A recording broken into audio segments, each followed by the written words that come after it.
I want to welcome you to Dream Chasers Radio with me, your host, Yaya Diamond. What's up, peoples? How you doing? Yes, yes, yes, yes, yes. It is a great day. Let me tell you something. When you have a great author on the show, it's just always a great day. And you guys know how much I admire authors to go in there and just, get that brain going. And oh my gosh, I just love it. So we have an amazing guest. Like I said, it's Dan McLinden. I hope I said that right. Yes, you did. Thanks, Yaya. No problem. So welcome to the show. Tell us about yourself. Well, I'm currently teaching community college. I've got several courses going. They're law courses. Before that, and still, I practice law. I've been doing that for almost 40 years. Wow. Yeah, and then on the side, I've been doing some writing. I wrote a couple of books. I think I'm up to about 3 now.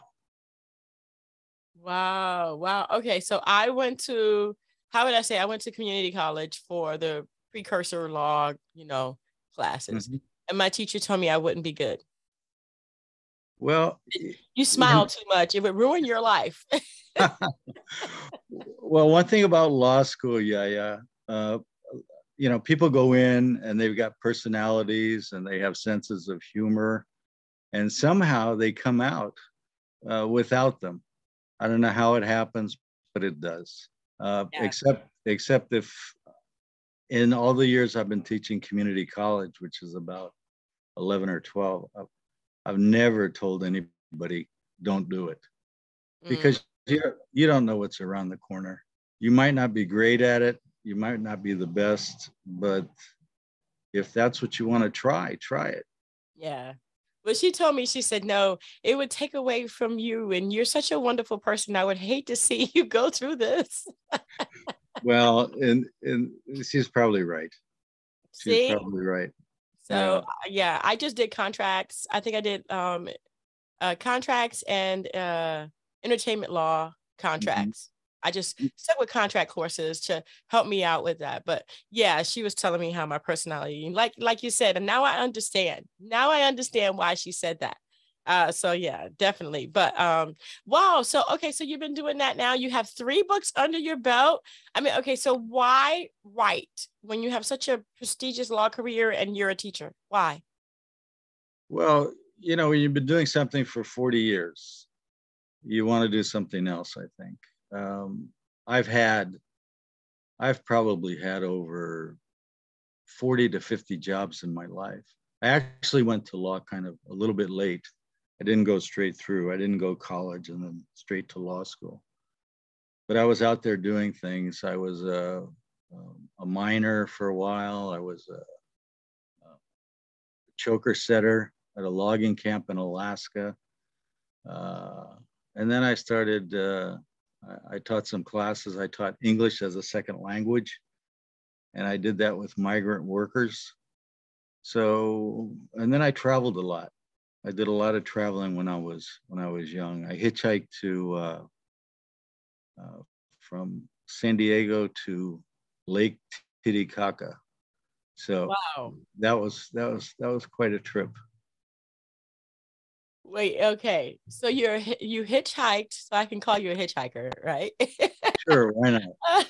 Oh my gosh, you've done so many different things. Thumbs up on that one. Thumbs up on that one.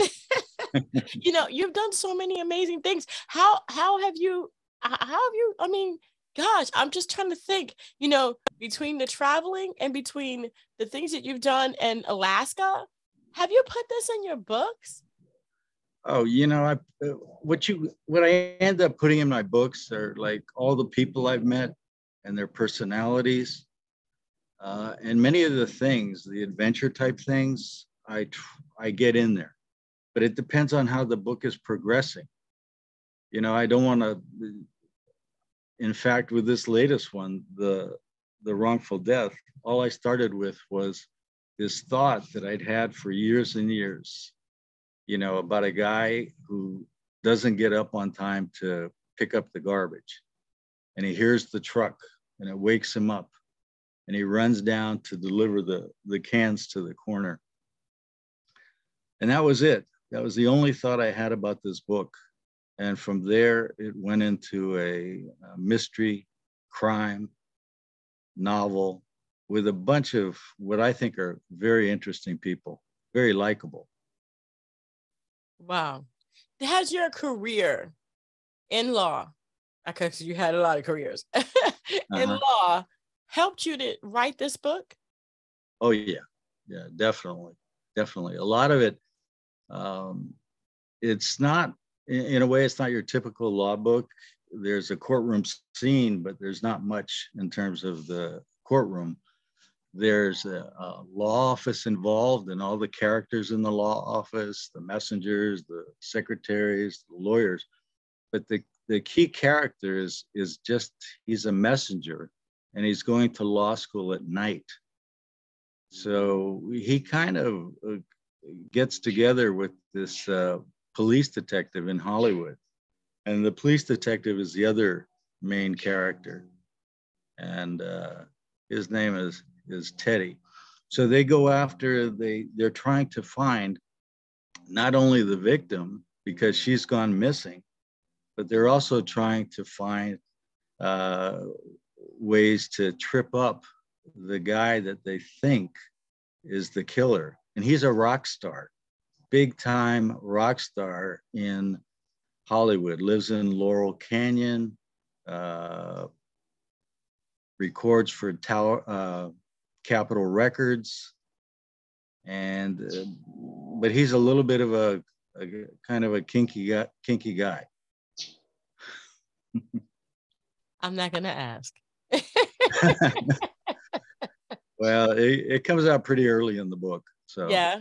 Wow. Yeah. Wow. So, okay. So let me ask you this one question that's just been blaring in my mind ever since you said this. Okay. So you say that people come into law and then when they come out with personality. Have you been able to recapture your personality? I've been working on it. So, what can you do? I wish I had my personality when I was 5 years old. I mean, that was that was a kind of a fun, adventurous guy. And I think we all have kind of an obligation to ourselves to keep that 5-year-old alive, like forever and ever, if we can. Yeah, I agree with you. And, these personalities, in your book, does that make up for the personality that you lost during your years in studying? I think so. I think so. It gives me an opportunity, not only for my personality, but it also gives me a chance to sort of display some of the really wonderful people that I've met along the way. And not only this thing takes place basically in LA, but in Hollywood. And the main character lives in a typical West Hollywood neighborhood. So his neighbors are just terrific, and they're funny and everything else. So they pop up. They add a lot of color and stuff like that to the book. Nice. Well, I'm so happy about that. So the book itself is a mystery. So we have to leave it there, a mystery. Right. Why? Right. Okay, so you based this book around a guy who didn't get up on time to take out the garbage. Right. Wow. So when does that occur in the book, though? Right away. Wow. Right away. It happens right away. So, and as he's taking the garbage out, he sees this woman getting out of a Mercedes behind the garbage truck. And the guy driving the Mercedes is the rock star. Ooh. And she's the girlfriend. So she pretty much walks by him, walks by our hero here, and doesn't pay a whole lot of attention to him. He kind of nods and says hi, and then she doesn't react to it. But then a few minutes later, there's this blood-curdling scream coming out of the top floor of her apartment building. So he goes over to see what's going on, can't tell anything. And then a couple of seconds later, he's going back into his bungalow. He has like a 2-bedroom house in Hollywood. He's going back into it. He picks up the paper, and the paper said that Elvis died. This whole thing takes place in 1977. Mm-hmm. Communication's totally different then. Yeah. People are different then. Everything's different then.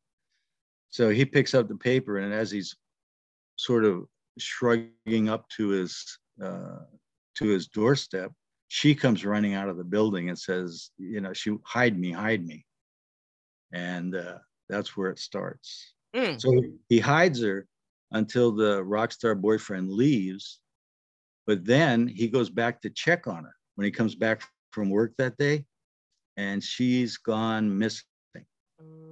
And she's gone missing for the duration. My gosh. Will they find her? Is she alive? Is she dead? I don't know. I mean, I know. Well, they're just going to have to find out, aren't they? I think so. I think they're just going to have to find out. Wrongful Death. Wrongful Death. You can get that on Amazon. Am I right? Amazon, Barnes and Noble. Yes. Awesome.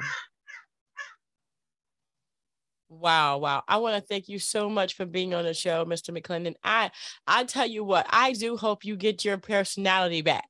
But I think it's coming back. Me too, yeah. Thank you. It's been a real pleasure. The pleasure's been mine. I want to thank you guys so much for tuning in. We're going to have all of that information about Wrongful Death, the book by Dan McLinden, in the description box below, so that it's easy for you guys to go ahead and get that for yourselves. Thank you guys so much for tuning in, and don't forget to dare to be different. Until next time, guys. Bye. Bye-bye.